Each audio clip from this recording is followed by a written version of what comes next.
नमस्कार, स्वागत है आप सभी का डीडी न्यूज के इस खास बुलेटिन एक्सप्रेस 100 में। जहां हम आपके लिए लेकर आते हैं राजनीति, मनोरंजन, देश, दुनिया, खेल और व्यापार जगत की सभी बड़ी खबरों को एक्सप्रेस यानी कि फटाफट अंदाज में। आपके साथ मैं हूं संध्या शर्मा। तो देखिए खबरें तेज रफ्तार से। प्रधानमंत्री नरेंद्र मोदी आज नई दिल्ली में रायसीना डायलॉग के 10वें संस्करण का उद्घाटन करेंगे। न्यूजीलैंड के प्रधानमंत्री क्रिस्टोफर लक्सन उद्घाटन सत्र में मुख्य अतिथि के रूप में शामिल होंगे और कार्यक्रम को संबोधित करेंगे। 3 दिन रायसीना डायलॉग कार्यक्रम 19 मार्च तक चलेगा। इस वर्ष कार्यक्रम की मुख्य विषय वस्तु कालचक्र, लोग, शांति और ग्रह है।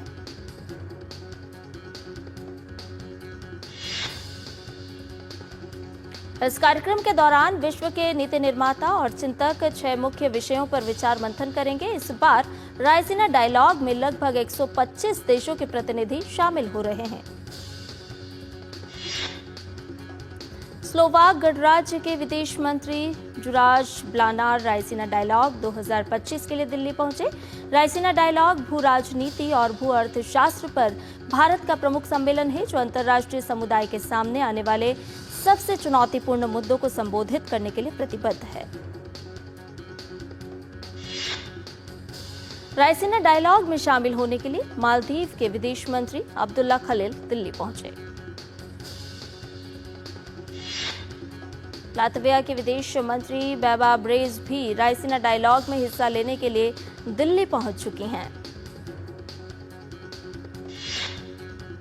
वहीं एंटीगुआ और बारबुडा के विदेश मंत्री ईपीचेत ग्रीन भी दिल्ली पहुंचे। सम्मेलन में भाग लेने के लिए कई देश के नेता नई दिल्ली पहुंच रहे हैं। रायसीना डायलॉग में शामिल होने के लिए फिलीपींस के विदेश मामलों के सचिव एनरिक ए मनालो नई दिल्ली पहुंच गए हैं। कई वैश्विक कंपनियों के शीर्ष अधिकारी और विदेश नीति विशेषज्ञ भी सम्मेलन में शामिल हो रहे हैं। न्यूजीलैंड के प्रधानमंत्री क्रिस्टोफर लक्सन आज प्रधानमंत्री नरेंद्र मोदी से मुलाकात करेंगे। द्विपक्षीय व्यापार और आर्थिक संबंधों को मजबूत करने पर उनका फोकस होगा। न्यूजीलैंड के पीएम राष्ट्रपति द्रौपदी मुर्मू से भी मुलाकात करेंगे। क्रिस्टोफर लक्सन 20 मार्च तक भारत की आधिकारिक यात्रा पर हैं। पदभार ग्रहण करने के बाद ये लक्सन की पहली भारत यात्रा है। उनके साथ एक उच्च स्तरीय प्रतिनिधिमंडल भी भारत आया हुआ है। विदेश मंत्री डॉक्टर एस जयशंकर ने कल न्यूजीलैंड के प्रधानमंत्री क्रिस्टोफर लक्सन से मुलाकात की। मुलाकात के बाद डॉक्टर एस जयशंकर ने एक्स पर लिखा कि वो लक्सन की भारत के साथ रिश्ते और साझेदारी को और मजबूत करने की प्रतिबद्धता की सराहना करते हैं। संसद के बजट सत्र के दूसरे चरण की कार्यवाही जारी है। आज संसद के दोनों सदनों में कई अहम विधायी कार्य सूचीबद्ध हैं। राज्यसभा में आज रेल मंत्रालय के कामकाज पर 12 मार्च से शुरू हुई चर्चा को आगे बढ़ाया जाएगा। उच्च सदन में मणिपुर राज्य के बजट पर भी चर्चा सूचीबद्ध है। इसके साथ ही राज्यसभा में विनियोग विधेयक 2025, विनियोग संख्या 2 विधेयक 2025 और मणिपुर विनियोग विधेयक 2025 विचार और वापस किए जाने के लिए पेश होंगे। लोकसभा में आज साल 2025-26 के लिए रेल मंत्रालय के अंतर्गत आने वाली अनुदानों की मांगों पर चर्चा और मतदान होगा। इसके साथ ही दोनों सदनों में अन्य विधायी कार्यों के साथ साथ प्रश्नकाल के दौरान विभिन्न मंत्रालयों से अहम प्रश्न भी पूछे जाएंगे। एक देश एक चुनाव पर गठित संयुक्त संसदीय समिति की आज नई दिल्ली में एक अहम बैठक होगी। बैठक में कानूनी और संवैधानिक विशेषज्ञ बिल पर अपनी राय रखेंगे। पिछली जेपीसी बैठक में इस मुद्दे पर जनता की राय लेने पर सहमति बनी थी। जनता की राय और सुझाव हासिल करने की दिशा में एक अहम कदम के रूप में जेपीसी ने विभिन्न अखबारों और मीडिया आउटलेट्स में विज्ञापन देने की योजना बनाई है। उत्तराखंड के कैबिनेट मंत्री प्रेमचंद अग्रवाल ने अपने पद से इस्तीफा दे दिया है। प्रेमचंद अग्रवाल ने मुख्यमंत्री आवास पर मुख्यमंत्री पुष्कर सिंह धामी से भेंट कर मंत्री पद से अपना इस्तीफा सौंपा। बजट सत्र के दौरान सदन में पहाड़ी समुदाय के लोगों के खिलाफ अमर्यादित टिप्पणी देने के बाद से लगातार उनके इस्तीफे की मांग हो रही थी। प्रेमचंद अग्रवाल राज्य सरकार में वित्त और संसदीय कार्य मंत्री थे। प्रधानमंत्री नरेंद्र मोदी ने प्रसिद्ध पॉडकास्ट होस्ट लेक्स फ्रीडमैन के साथ बातचीत में विभिन्न मुद्दों पर विस्तार से चर्चा की। पीएम ने भारत के विकास गाथा से लेकर विदेश नीति और अंतर्राष्ट्रीय मुद्दों तक सभी सवालों के जवाब दिए। पीएम ने राष्ट्रीय सेवा की भावना के साथ घर बार छोड़ देने और उससे मिले अनुभवों का भी जिक्र किया। पीएम ने कहा कि उनके जीवन पर स्वामी विवेकानंद के जीवन का गहरा प्रभाव रहा है। आरएसएस के विचारों और संस्कारों का जिक्र करते हुए पीएम ने कहा कि अन्य मजदूर संगठनों ने जहां मजदूरों की एकता का आह्वान किया, वहीं संघ ने मजदूरों को विश्व एकता का संदेश दिया। पॉडकास्ट होस्ट लेक्स फ्रीडमैन ने महात्मा गांधी को 20वीं शताब्दी और पीएम मोदी को 21वीं शताब्दी का महान नेता बताया। पीएम ने कहा कि महात्मा गांधी हर सदी के लिए महान है। पाकिस्तान के साथ रिश्तों से जुड़े सवाल पर जवाब देते हुए पीएम ने कहा कि भारत ने हमेशा सकारात्मक पहल की, लेकिन जवाब नकारात्मक मिला। पीएम ने कहा कि पाकिस्तान की आतंक की नीति आज दुनिया में बेनकाब हो चुकी है। चीन से जुड़े सवाल का जवाब देते हुए प्रधानमंत्री नरेंद्र मोदी ने कहा कि दोनों देशों का मिलकर आगे बढ़ने का इतिहास रहा है। पीएम ने विश्वास जताया कि बेहतर संबंधों के साथ दोनों देश आगे बढ़ेंगे। भारत को भगवान बुद्ध और महात्मा गांधी की भूमि बताते हुए पीएम ने वैश्विक शांति की हर पहल में मदद की बात कही। पीएम ने कहा कि भारत शांति का पक्षधर है। प्रधानमंत्री ने आधुनिक तकनीक के क्षेत्र में भारत की प्रगति का जिक्र किया। पीएम ने कहा कि भारत एआई में तेजी से काम कर रहा है। पॉडकास्ट होस्ट लेक्स फ्रीडमैन ने पीएम मोदी की जीवन यात्रा और व्यक्तित्व को शानदार बताया। उन्होंने कहा कि विश्व के बड़े नेता पीएम मोदी का सम्मान करते हैं। लेक्स फ्रीडमैन ने देश के लिए पीएम के बड़े फैसलों का जिक्र किया। फ्रीडमैन ने कहा कि पीएम के साथ उनकी बातचीत अब तक की सबसे खास बातचीत है। लेक्स फ्रीडमैन ने बताया कि उन्होंने पीएम से वार्ता के सम्मान में उपवास रखा। उसी उपवास में उन्होंने पीएम से यह खास बातचीत की है। भाजपा नेता शहनवाज हुसैन ने लेक्स फ्रीडमैन के साथ प्रधानमंत्री नरेंद्र मोदी के पॉडकास्ट पर कहा कि प्रधानमंत्री मोदी ने सही कहा है कि वे संघ के स्वयंसेवक हैं। वे संघ के प्रचारक थे और संघ हमें जीवन पद्धति सिखाता है।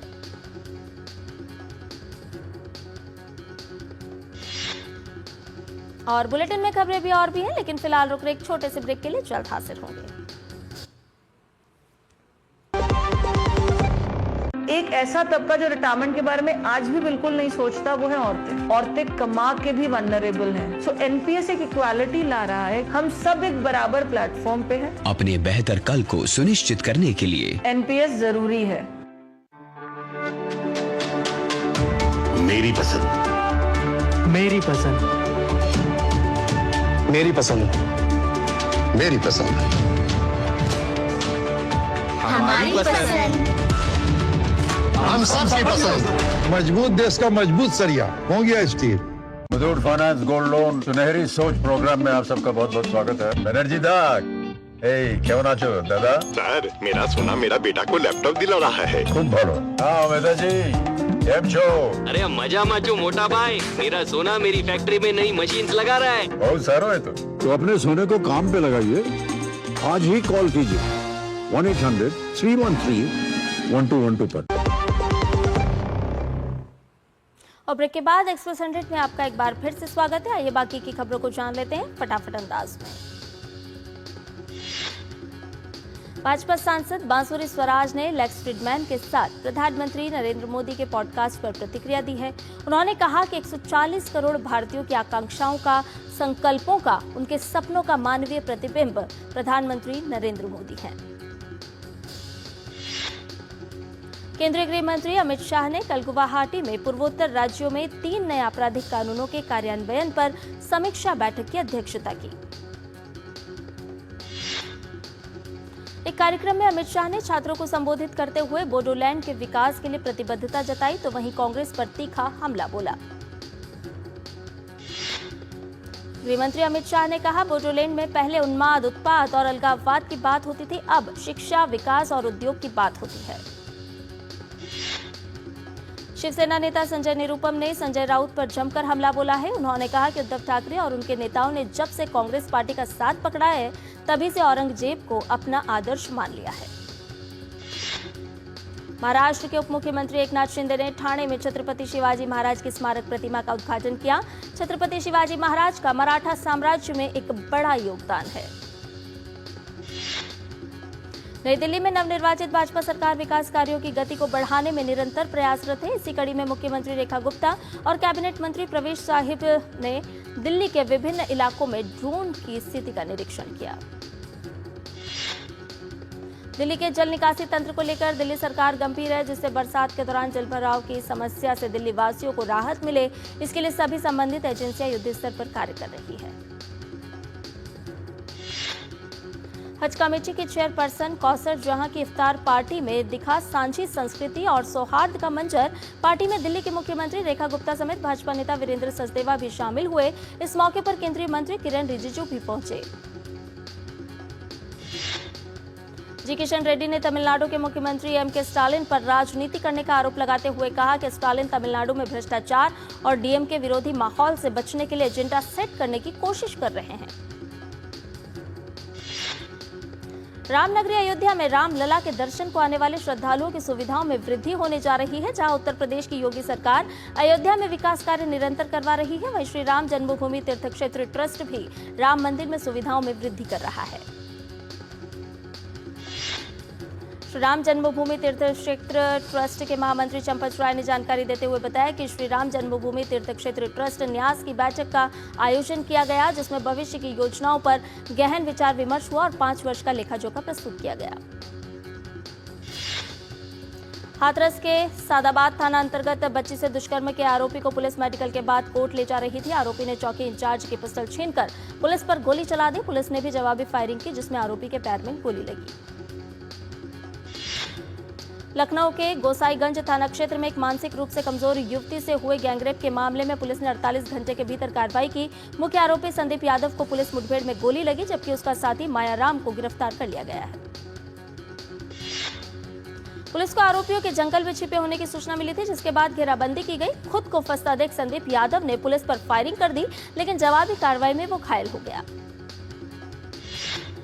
कर्नाटक पुलिस ने बेंगलुरु एयरपोर्ट पर 2 नाइजीरियाई महिलाओं को 37 किलोग्राम एमडीएमए के साथ गिरफ्तार किया, जिसकी कीमत 75 करोड़ रुपए आंकी गई है। मंगलुरु के पुलिस आयुक्त अनुपम अग्रवाल ने बताया कि 31 वर्षीय बाम्बा फैंटा और 30 वर्षीय अबिगैल एडोनिस नामक 2 महिलाओं को उस समय गिरफ्तार किया गया जब वो दिल्ली से हवाई अड्डे पर उतरी और उनके पास ट्रॉली बैग में एमडीएमए रखा हुआ था।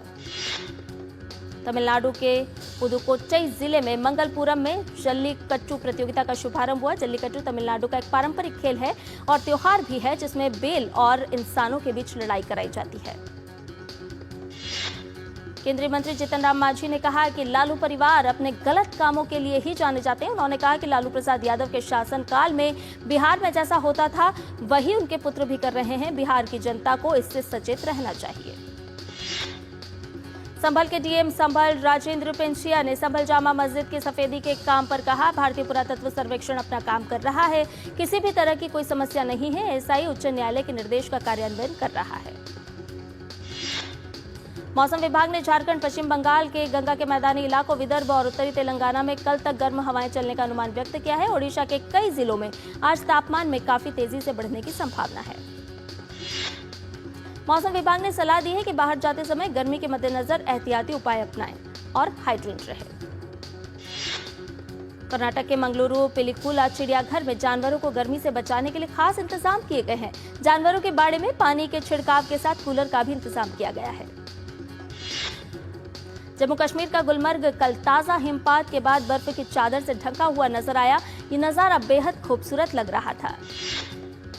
जम्मू कश्मीर के बादामवारी गार्डन में पहली लैवेंडर की खेती की जा रही है। जम्मू में किसान अब पारंपरिक खेती के अलावा नई फसलों की खेती कर रहे हैं। लैवेंडर के फूलों की बाजार में अच्छी मांग है। आज बांग्लादेश के जनक शेख मुजीबुर रहमान की जयंती है। भारत में भी उन्हें सम्मान पूर्वक याद किया जाता है। उन्होंने न केवल बांग्लादेश की आजादी के लिए संघर्ष किया, बल्कि एक धर्मनिरपेक्ष और संप्रभु राष्ट्र की नींव भी रखी। भारतीय रिजर्व बैंक को डिजिटल ट्रांसफॉर्मेशन अवार्ड 2025 के लिए चुने जाने पर प्रधानमंत्री नरेंद्र मोदी ने सराहना की है। आरबीआई को प्रवाह और सारथी प्रणालियों सहित अपनी पहलों के लिए सेंट्रल बैंकिंग लंदन यूके ने इस पुरस्कार से सम्मानित किया है। केंद्रीय मंत्री हर्ष मल्होत्रा ने कहा कि उचित प्रक्रिया का पालन करने के बाद डिजिटल प्रतिस्पर्धा कानून लाया जाएगा। भारत के विदेशी मुद्रा भंडार में जबरदस्त उछाल आया है। रिजर्व बैंक के आंकड़ों के अनुसार देश का विदेशी मुद्रा भंडार 7 मार्च को समाप्त होने वाले सप्ताह में 15 अरब डॉलर बढ़कर करीब 654 अरब डॉलर हो गया है। बीते 2 वर्षों में विदेशी मुद्रा भंडार में यह सबसे बड़ी बढ़त है। इससे पहले के हफ्ते में देश का विदेशी मुद्रा भंडार 1.781 अरब डॉलर गिरकर 638.698 अरब डॉलर रह गया था। विदेशी मुद्रा भंडार में आई इस बढ़त की वजह 28 फरवरी को आरबीआई द्वारा किए गए 10 अरब डॉलर के फॉरेक्स स्वैप को माना जा रहा है। Financial service firm Morgan Stanley ने भारत की विकास दर पर सकारात्मक रिपोर्ट जारी की है। इस रिपोर्ट के अनुसार भारत का जीडीपी 2026 तक 4.7 ट्रिलियन डॉलर तक पहुंचने का अनुमान है। उत्तर प्रदेश में रबी विपणन वर्ष 2025-26 के लिए गेहूं की खरीद की शुरुआत हो रही है। गेहूं की बिक्री के लिए पहले मार्च से पंजीकरण शुरू कर दिया गया था। गेहूं की बिक्री के लिए किसानों को खाद्य व रसद विभाग के पोर्टल fcs.up.gov.in या विभाग के मोबाइल ऐप यूपी किसान मित्र पर पंजीकरण नवीनीकरण कराना अनिवार्य है। भारत और न्यूजीलैंड के द्विपक्षीय मुक्त व्यापार समझौते पर वार्ता शुरू करने की घोषणा की है। दोनों देशों ने एक व्यापक और पारंपरिक रूप से लाभकारी एफटीए वार्ता के लिए बातचीत शुरू करने पर सहमति जताई है।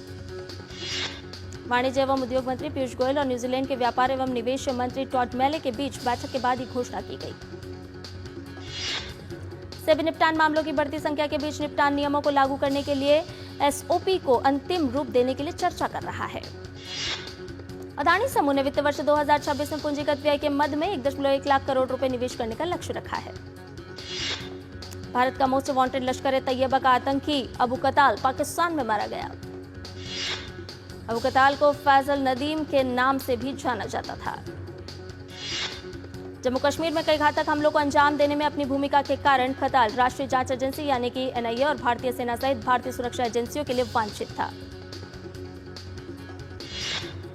5 दिनों के अंदर पाकिस्तान के बलूचिस्तान में एक और बड़ा हमला हुआ है। इससे पहले बीएलए ने पाकिस्तान में एक ट्रेन को कब्जे में ले लिया था। पाकिस्तान सेना ने बीएलए दावों के दर नुकसान को काफी कम बताया है। सूडानी सशस्त्र बलों ने घोषणा की कि पश्चिमी सूडान में एल फशर के आसपास के गांव पर अर्धसैनिक रैपिड सपोर्ट फोर्स की ओर से किए गए हमलों के बाद कम से कम 16 नागरिक मारे गए। दक्षिण पूर्वी यूरोपीय देश उत्तर मैसेडोनिया के कोकानी में एक नाइट क्लब में भीषण आग लगने से कम 59 लोगों की मौत हो गई। यूक्रेनी राष्ट्रपति व्लादिमीर ज़ेलेंस्की ने रविवार को मेजर जनरल एंड्री हनातोव को लेफ्टिनेंट जनरल अनातोली बारहिलेविच की जगह यूक्रेनी सशस्त्र बलों के जनरल स्टाफ के प्रमुख के रूप में नियुक्त किया। केंद्रीय खेल मंत्री ने दिल्ली में जवाहरलाल नेहरू स्टेडियम में फिट इंडिया कार्निवल 2025 का उद्घाटन किया।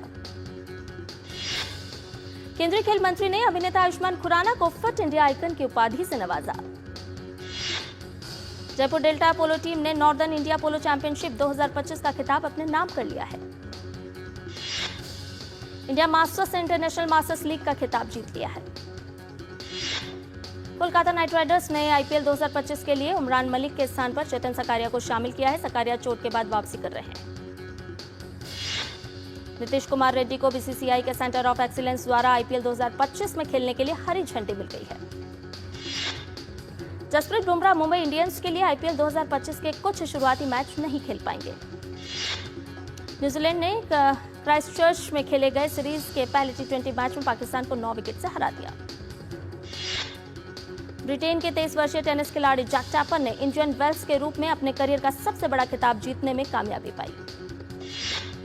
किसी एटीपी मास्टर्स इवेंट में ये ड्रैपर की पहली ट्रॉफी है। न्यूकासल यूनाइटेड ने 70 साल में अपनी पहली घरेलू ट्रॉफी जीतने में कामयाबी पाई। ये 1969 के बाद से न्यूकासल यूनाइटेड की पहली बड़ी ट्रॉफी। स्पेनिश लीग में बार्सिलोना ने 2 गोल से पिछड़ने के बाद वापसी करते हुए एटलेटिको मैड्रिड को 4-2 से हरा दिया। सीरी आ में इंटर मिलान ने तीसरे स्थान पर मौजूद अटलांटा को 2-0 से हराया। इंग्लिश प्रीमियर लीग में आर्सेनल ने चेल्सी को 1-0 से हराया। सनी संस्कारी की तुलसी कुमारी 12 सितंबर 2025 को होगी रिलीज। अभिनेता आर माधवन की आने वाली फिल्म टेस्ट का नया टीजर हुआ रिलीज। सनी देओल और रणदीप हुड्डा की जाट 10 अप्रैल को दुनिया भर में होगी रिलीज। फिल्म वॉर 2 का fan made video social media पर शेयर किया गया है। फिल्म सनी संस्कारी की तुलसी कुमारी 12 सितंबर को रिलीज होगी। और एक्सप्रेस न्यूज में फिलहाल इतना ही। मुझे दीजिए इजाजत, लेकिन डीडी न्यूज पर खबरों का सफर लगातार जारी है। नमस्कार।